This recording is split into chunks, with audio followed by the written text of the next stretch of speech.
September 2010, Los Angeles, downtown to be exact. Picture a man standing in front of one of LA's most iconic landmarks, Clifton's Cafeteria, a historic Art Deco building that's been around since 1935. His name is David Marshall. At least, that's what we'll call him. David is 64 years old, but you'd never guess it by looking at him. Silver gray hair, fit physique, sharp eyes that have negotiated some of the toughest real estate deals in Los Angeles history. He's not just any broker. He's the broker people call when they want to save historic buildings from demolition. For years, David has been fighting to preserve LA's architectural heritage. The Eastern Columbia Building, historic theaters on Broadway, and now his biggest deal yet, Clifton's Cafeteria, a multi-million-dollar deal to revitalize the entire downtown Broadway district. He spent months negotiating, dealing with difficult buyers, stubborn sellers, city regulations, preservation committees. It's been exhausting. But today he won. The deal is closed, papers are signed, millions of dollars will flow. A piece of Los Angeles history is saved. David stands there, looking at the building, and he feels it, that familiar sensation. He's done it again. Victory. But here's the thing about David. He's not the type to celebrate with champagne and parties. He's a poet at heart. He writes about the buildings he saves. He finds meaning in architecture, in history, in preservation. And when he celebrates, he goes to the desert. You see, David has this ritual. After every major deal, he drives out to Joshua Tree National Park in the Mojave Desert. It's his sacred place, his sanctuary, where he goes to decompress, to think, to reconnect with nature. He's made this trip 5, maybe 6 times before. Always the same route. A hike to Warren View, a peak about 4,900 feet high that overlooks the entire Mojave Desert. From up there, you can see the San Jacinto Peaks, the San Gorgonio Mountains. On a clear day, you can see forever. The hike is simple. Less than 3 miles, an hour and a half, maybe 2 hours total. Easy. David has done it so many times he practically knows every rock on that trail. So on Friday, September 24th, 2010, David packs his car and drives the 2 hours from LA to Joshua Tree. He checks into a small hotel near the park. In his room, he leaves 2 large bottles of water and fresh fruit. He'll drink them when he gets back from the hike. At the Black Rock Canyon campground, which serves as the trailhead, he parks his car. It's mid-morning. The temperature is already climbing. The weather report that week? Record-breaking heat wave. Temperatures reaching 110 to 120 degrees Fahrenheit in the desert. Dangerous heat. The kind that kills unprepared hikers every year. But David isn't worried. He's done this hike before. It's just a couple hours. He grabs his small day pack. Inside, an emergency blanket, a whistle, some flares, and his Camelback hydration pack. How much water is in it? About half a quart, maybe 16 ounces. Enough for a short hike, right? Here's where the story takes its first turn. David starts hiking. The trail is unmarked in many places. It's one of those trails that experienced hikers know by instinct and landmarks. He's climbed this route multiple times. No problem. He reaches Warren View. The view is spectacular as always. The Mojave stretches out beneath him, endless and beautiful. For a moment, David just breathes. This is why he comes here. This is peace. Then he starts his descent. And here's where something strange happens. David sees a red-hued canyon to his right. He's seen it before on previous hikes, but never explored it. Today, for some reason, he decides to take a look. Why? He'll later say at a press conference, "I don't know why I did it. I just did." Sometimes that's all it takes. One unexplained impulse. One deviation from the plan. He steps off the main trail and walks toward the canyon, just to look around, just for a few minutes. The canyon is beautiful. Red-brown rock walls rising on both sides. Interesting formations. The poet in David is captivated. He walks a little further, then a little further. The canyon winds and turns. He takes another turn, then another. It's fascinating. Before he realizes it, he's been walking for maybe 30 minutes in this canyon. Time to head back. He turns around to retrace his steps. But here's the problem with desert canyons. They all look the same. Same red-brown rocks, same twists and turns, same sparse vegetation. David walks back the way he thinks he came, but nothing looks familiar. He takes a different turn. Still nothing. Another turn. Wrong again. The sun is getting lower. It's late afternoon now. He's been in this canyon for over an hour. Panic starts to creep in. That cold feeling in your stomach when you realize something is very wrong. He tries another direction, then another. Nothing. He's lost. Completely and utterly lost. As the sun sets, David makes a decision. He'll spend the night in the canyon and find his way out in the morning. Bad idea number 2. He finds a spot about 20 feet wide between the canyon walls. It'll have to do. He has his emergency blanket. He'll be fine. The desert at night is brutal in a different way than the day. During the day, temperatures reach 120 degrees. At night, they plummet. David wraps himself in his emergency blanket, but it's thin, cheap, designed for emergencies but not really for comfort. He shivers through the night. Every sound in the desert echoes off the canyon walls. Coyotes howling in the distance, the wind whistling through the rocks, small animals scurrying. David barely sleeps. But here's the real problem. By morning, his water is gone. Half a quart of water, gone in less than 24 hours. In 120-degree heat, the human body needs about 1 gallon of water per day just to survive. David had 16 ounces. He's already severely behind on hydration, and he's miles from anywhere. Morning comes. The sun rises over the canyon rim, and within an hour the temperature is already brutal. David tries to find his way out. He climbs up rock walls, slides down into new canyons, scrambles over boulders. Every canyon looks identical. He's in a maze of rock and sand, and he has no map, no compass, no GPS. Just his instincts, and his instincts are failing him. By midday Saturday, his throat is so dry it feels like sandpaper. His lips are cracking. His skin is burning. The sun is merciless. He needs shade. He needs water. He needs help. He finds one boulder, just one, that offers a sliver of shade. He crawls under it. His body is already starting to shut down. No water for over 24 hours in extreme heat. The human body doesn't tolerate that. He falls asleep from exhaustion. Every hour the sun shifts and the shade moves. The burning sun touches his legs. He wakes up, crawls back into the shade, and collapses again. Sleep, burn, crawl. Sleep, burn, crawl. This becomes his pattern. This becomes his life. Sunday, day 3. David's family back in Los Angeles is worried. He should have been back Saturday. They call the hotel. His room hasn't been touched. The water bottles and fruit are still there. They call the park rangers. Our husband, our father is missing in Joshua Tree. The search begins. 50 volunteers from across Southern California converge on the park. They fan out across the trails. They search on horseback. They send up helicopters. The problem? Joshua Tree National Park covers 790,000 acres. It's massive, and David isn't on any of the main trails. He's deep in a series of interconnected canyons that searchers rarely check because no one in their right mind would go there. David hears the helicopters. He hears them flying overhead, the distant thump, thump, thump of rotors. Hope surges through him. He tries to signal. He blows his whistle until his lungs burn.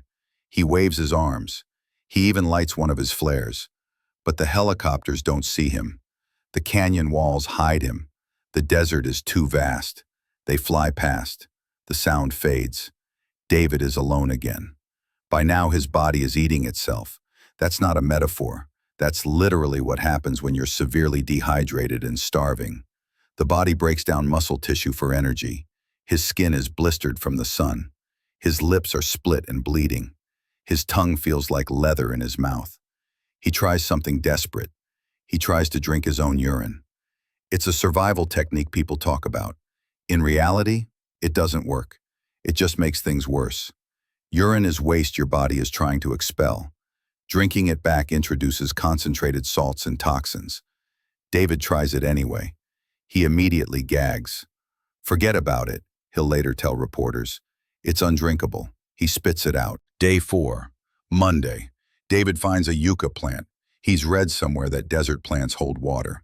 He attacks the yucca fronds, trying to extract moisture. He bites them, squeezes them, tears them apart. Nothing. Later he'll learn that yuccas don't produce drinkable water. Neither do most cacti. He wasted precious energy on nothing. His body is shutting down systematically. His kidneys are failing without water to process. His brain is swelling from dehydration. He's experiencing severe dehydration symptoms, confusion, dizziness, inability to think clearly. The heat during the day is so intense he can barely move. He finds another rock, crawls under it, and repeats his survival pattern. Sleep, burn, crawl. Sleep, burn, crawl. But something else is happening too. David is hallucinating. He sees things that aren't there. His mind, desperate for relief, creates visions. He sees water where there is none. He sees people. He has conversations with memories. In his lucid moments, David starts to accept something. He's going to die here. This is how his story ends. Not in a boardroom closing a deal. Not surrounded by family. Alone, in a desert canyon. Unknown and unfound. He thinks about his wife, Nicole, his daughter, Sarah. She's 20 years old in his mind when he thinks about her, but she's actually in her 20s now, a grown woman. He's missed so much time with work, and now he'll never see them again. The thought breaks something in him. Day 5, Tuesday. David can barely move. Every muscle screams. His skin is leather, his eyes are sunken.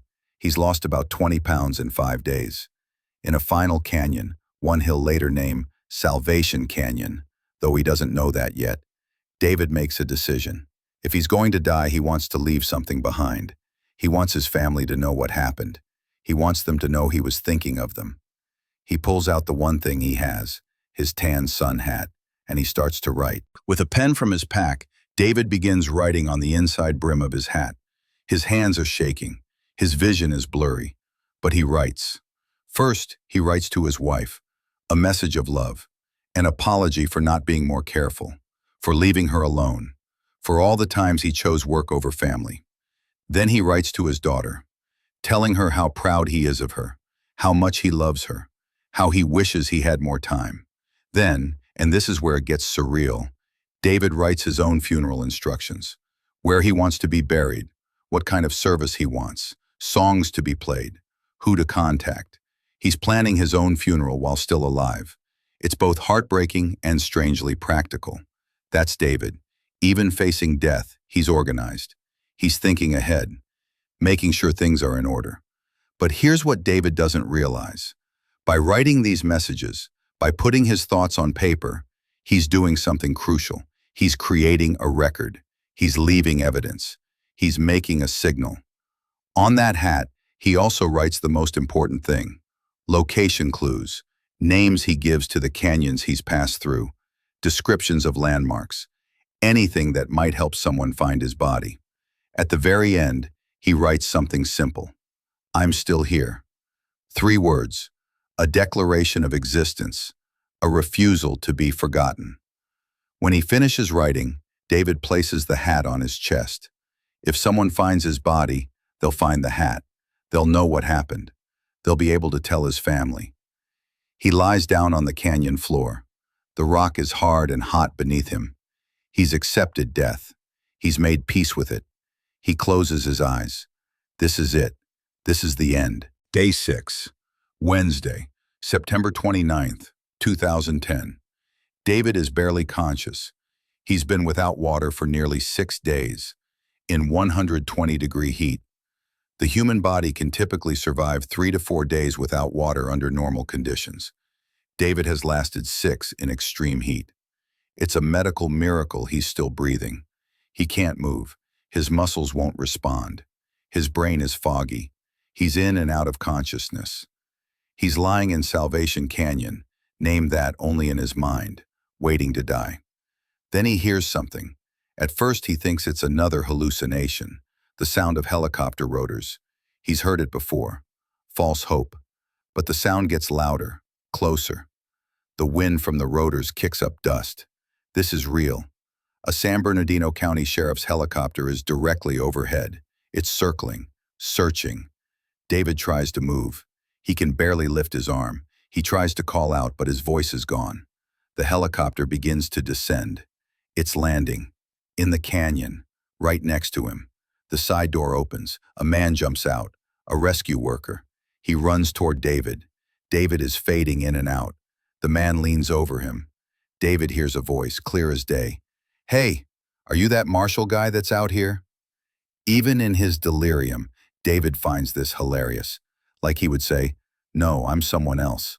The marshal guy is in the next canyon." Humor, even at death's door. The rescuer lifts David. He's shocked by how light he is. David has lost 20 pounds. He's a skeleton wrapped in sun-baked leather. They load him into the helicopter. As they lift off, David looks down at Salvation Canyon, the place that almost became his grave, the place that, somehow, gave him back his life. Within minutes, they're at a hospital. David is rushed into emergency care. Severe dehydration, extreme sun exposure, kidney stress, malnutrition, but alive. Against all odds, alive. The doctors are stunned. 6 days, no water, in record heat. He should be dead, but he's not. Here's the twist in this story. The hat. That tan sun hat with David's funeral plans written inside. It's what saved him. Not directly, of course. David was found because searchers finally expanded into the deep canyons. Because they refused to give up. Because on day 6, they made one more sweep. But that hat, it told the world his story. When news of David's rescue hit the media, the story went viral. Not just because a man survived 6 days without water, but because of what he wrote on that hat. Reporters wanted to know, what did he write? Can we see the messages? The hat became a symbol of human resilience, of love for family, of the will to be remembered even in death. David appeared on the Discovery Channel's Escape from Hell with Bear Grylls, on Fight to Survive, on the Weather Channel. NPR's The Story did a feature. LA Magazine, ABC News, LA Times. Everyone wanted to hear about the broker who wrote his eulogy on his hat. But here's what's interesting. For David, the hat was more than just a survival artifact. It was therapy. In the years after his rescue, David struggled with severe PTSD, nightmares, flashbacks, panic attacks in enclosed spaces. The memory of those 6 days haunted him. But writing about it helped. He spent 10 years processing his trauma. And then he did something remarkable. He wrote a book. Salvation Canyon, a true story of desert survival in Joshua Tree. In it, he describes every moment of those 6 days in vivid, poetic detail. He names every canyon he passed through, describes the colors of the sand, the texture of the rocks. As a poet, he found beauty even in his near-death experience. The book isn't just a survival story. It's a meditation on mortality, faith, and the power of the human spirit. So what can we learn from David Marshall's 6 days in hell? First, and most obvious, never underestimate the desert. David was an experienced hiker. He'd done this exact trail multiple times. But one small deviation, one moment of curiosity, led him into a labyrinth he couldn't escape. The desert doesn't care about your experience. It doesn't care about your plans. It will kill you if you're not prepared. Second, water. Always carry more water than you think you'll need. David carried 16 ounces for a hike in 120-degree heat. That's not even close to sufficient. Experts recommend 1 gallon per person per day in desert conditions. If you're hiking for 2 hours, carry at least half a gallon. More if possible. Third, tell someone exactly where you're going. David told his family he was going to Joshua Tree, but he didn't tell them the specific trail. When he went missing, searchers had to cover hundreds of thousands of acres. If he'd left specific trail information, they would have found him on day 1. Fourth, never deviate from the plan. The moment David stepped off that trail to explore a canyon, he sealed his fate. Curiosity is wonderful in controlled environments. In the wilderness, it can kill you. Fifth, and this might be the most important, survival is as much mental as physical. David had every reason to give up, No water for 6 days, no food, extreme heat, isolation. But he kept fighting. He kept trying to signal for help. He kept his mind active by writing. That mental resilience is what kept him alive. When David left that hospital, he was a changed man. Physically, he recovered relatively quickly. The human body is remarkably resilient. Mentally, that took years. PTSD from survival trauma is real and devastating. David struggled. For years, he couldn't talk about what happened without reliving it. He avoided the desert. He had panic attacks. But slowly, with therapy and time, he healed. He returned to his work as a real estate broker, continuing to save historic LA buildings. He continued writing poetry, and most importantly, he spent more time with his family. Those messages he wrote on his hat to his wife and daughter, he made sure to tell them those things in person every day. In 2010, shortly after his rescue, David vowed never to return to Joshua Tree. The trauma was too fresh, the memories too painful. But years later, as he healed, his perspective changed.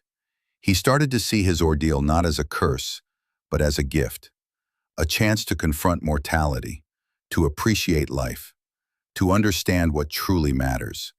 In his book, he writes about the strange beauty of his experience, the way the stars looked at night from the canyon floor, the colors of the desert sunset, the feeling of complete, absolute solitude. He describes it as both the worst and most transformative experience of his life. And that hat? That tan sun hat with the funeral plans and love letters? David kept it. It sits in his home as a reminder, not of how close he came to death, but of how strong the will to live can be. It's a reminder that even in our darkest moments, even when we think all hope is lost, we can survive. We can endure.